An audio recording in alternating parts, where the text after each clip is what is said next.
Hello everyone. Following up on Gemma's lovely little video on the Super Nintendo bits and pieces she did yesterday, we also have had some very interesting magazines come through the door.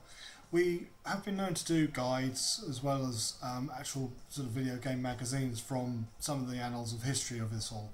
But this is a rather unusual little haul we've got in. Sporadic issues, so no consistency to it, but a whole lot of the original Nintendo Power magazines from the mid-late 90s, these ones, spanning a fair era. This magazine series, Nintendo Power, ran from 1988 originally through to 2012.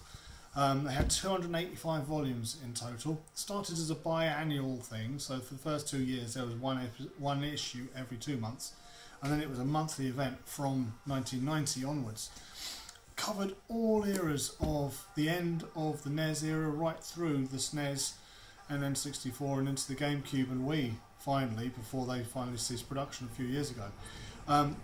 These ones are 90s issues. Like I said, nothing consistent in there, but we've got some amazing cover arts. Got some Star Fox.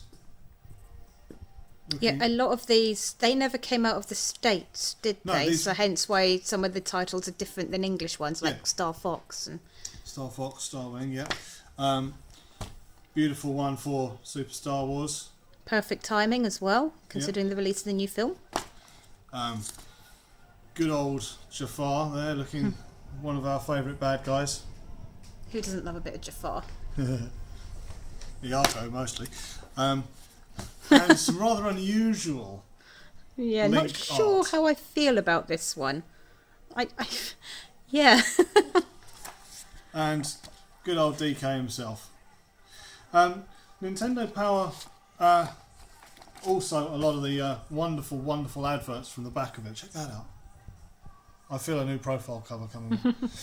But a lot of the magazines featured exclusive offers and posters for Nintendo bits and pieces, guide walkthroughs, as well as actual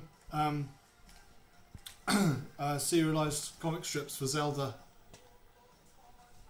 in here. They were also used by Nintendo to actually sort of champion upcoming events and things for themselves. They also had what the NESTA Awards, Nintendo Power Awards as they became known later on, for sort of upcoming games that they were producing themselves as Nintendo, as well as sort of showcasing their own sort of products and features. There's Kirby looking amazing. Just a real amazing slice of video game history. Now here's a GameCube one, actually from a more recent era. But we've got a lot of really interesting Mario Paint. Shows you how far it goes back. It goes volume 39, August. So let's have a look at that one, Alex. He looks a little bit a dodgy side there. Yeah. Bit of graffitiing there, I think he's doing. You've been caught graffitiing, Mario. But it's a really interesting slice into a lot of the history of it. We haven't read through as many as we'd have liked to yet, but there's a lot of interesting articles in here. The future of gaming at the time, and they were revelling in their own abilities and power. So there's some really interesting bits and pieces here. These are all going to be for sale. We will have a Spine-On list go on to Facebook very soon, so you could be able to see all the different volumes that we have available. Any questions, give us a shout on Facebook and we'll do our best to answer any questions you have. Thank you very much. See you soon.